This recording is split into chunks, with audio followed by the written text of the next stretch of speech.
Aux proches d'Arturo Gatti Jr., nos plus sincères condoléances. Le monde de la boxe est sous le choc à l'annonce de ce décès tragique. Avec nous, il incarne la boxe, Ross Amber. Ross, tu connais très bien l'entourage d'Arturo Gatti Jr. Ta première réaction lorsque tu as appris le décès? Mais écoute, oui, c'est vrai, mon Johnny, comme tout le monde, on était sur le coup de choc. J'ai tout de suite parlé à Matt Cassavant puis à Mo Latif, qui était son entraîneur. On s'est réunis un peu hier par texte puis en personne, jaser de ça. On a encore des questions qu'on n'a pas des réponses. Mais plus que côté boxeur, c'est triste qu'un jeune homme, un enfant même, comme tu viens de mentionner, est décédé. Puis on a trop de questions. Mo, il est parti avec un autre de nos boxeurs à matin, il est parti pour Mexique pour essayer d'avoir des réponses, si tu veux. C'est vrai que Mo Latif, qui était son entraîneur là, au gym Ring 83, devait prendre la route du Mexique dans le but de ramener Arturo Junior à Montréal?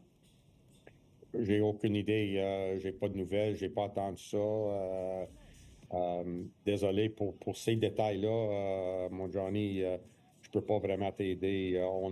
Il y a toutes sortes de rumeurs qui sortent. J'ai eu des appels aujourd'hui des États-Unis que le monde dit c'est une joke, que c'est une farce de réseaux sociaux où oh wow, il est décédé. Tu sais, fait que tout le monde avait des théories derrière ça, mais malheureusement, je peux pas te répondre plus. Puis par respect pour Mo, il nous a demandé de garder ça, de pas dire des choses on n'était pas certain. Il faut que je respecte ce qu'il a dit. Puis aussitôt qu'on a la vérité, puis les vraies réponses de Mo, c'est à ce moment-là, je pense que Mo va commenter et nous autres, on peut commenter plus. Je comprends très bien, Ross, et il faut respecter ça, évidemment. Par contre, tout ce qui traîne se salit, hein, comme le veut l'expression consacrée. Je trouve regrettable, d'ailleurs malheureux, que les réseaux sociaux s'emballent et que toutes sortes de rumeurs un peu plus folles les unes que les autres soient lancées à gauche et à droite sans que ce soit vraiment appuyé sur quoi que ce soit. Là. Il y a une infime partie de gens qui connaissent la vérité dans cette histoire. Est-ce que tu as bon espoir, par contre, que cette vérité éclatera et que toute la lumière sera faite? Parce que, qu'on le veuille ou non, le temps a passé. Mais il reste encore bien des questions quant au décès d'Arturo Gatti, père, il y a plus de 16 ans de ça maintenant. Oui, et je peux pas m'imaginer le genre de pression que le Junior a supporté dans sa carrière en étant le fils d'une légende. Et je dois imaginer que ça doit être difficile pour plusieurs autres enfants des super vedettes. Et si on pense à la boxe, que ce soit des gars comme Chris Eubank Jr., Julio César Chavez Jr., Conor Benn, tu sais, des fils des anciens, je mentionne la boxe, mais ça pourrait être dans n'importe quel sport, des acteurs en film ou quoi que ce soit.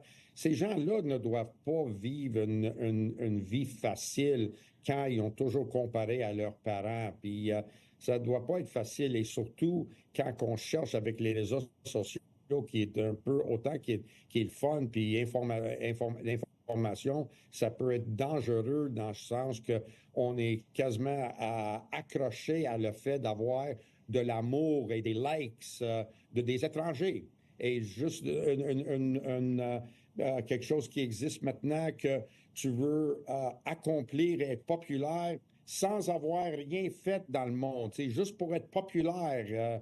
Et je pense qu'on voit ça même dans le monde de la boxe, si on regarde ça avec Jake Paul, la popularité que lui a, sans avoir rien à accomplir vraiment, mais une popularité énorme. Et les jeunes pensent que ça, c'est le route vers le succès, d'être capable de faire ça. Et c'est quelque chose de mon époque qu'on comprend pas, mais les gens d'aujourd'hui sont accros à ça, puis ils accrochent à ça, puis tout. Le plus important, c'est qu'est-ce qui est leur image sur les réseaux sociaux. Et je pense que ça doit être lourd pour le jeune Arturo de supporter ça. En terminant, Ross, si tu permets, le garçon que j'ai rencontré il y a presque 2 ans, jour pour jour, était davantage un jeune homme qu'un enfant bien qu'âgé de seulement 15 ans. Je trouvais qu'il était excessivement solide, groundé, comme on le dit dans l'expression consacrée dans ta langue maternelle. Il était frais d'ailleurs, il était allumé. Qu'est-ce que tu peux nous dire, toi, les dernières nouvelles que tu avais eues de lui datent de quand et est-ce qu'il était aussi bien, aussi solide que ce jeune homme que j'ai rencontré il y a 2 ans? Écoute, il a passé le Noël avec nous autres. Il était ici chez Rival. Il travaillait avec nous autres, avec Mo. Mo, c'était vraiment le père qui manquait dans sa vie. J'ai beaucoup de peine pour Mo. Il a tout fait pour ce gars-là comme si c'était son propre fils. Comme souvent, ça arrive avec des entraîneurs de boxe et leurs étudiants. Mais juste pour donner une idée de l'intelligence de ce jeune homme, il parlait, tu vois comment il est jeune, il parlait anglais, français, portugais. Puis si je ne me trompe pas, une autre langue, je pense qu'il a maîtrisé 4 langues.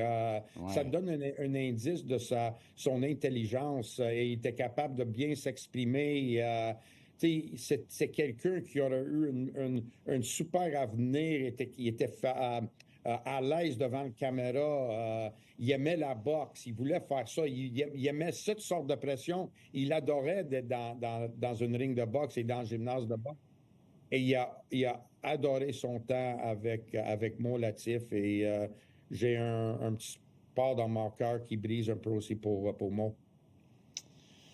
On lui offre évidemment nos plus sincères condoléances. Ross, et à toi aussi, merci d'avoir bien voulu commenter pour nous ce soir. Et on se reparle dans des circonstances que l'on espère beaucoup plus réjouissantes. Merci, mon Johnny. Salut, Ross.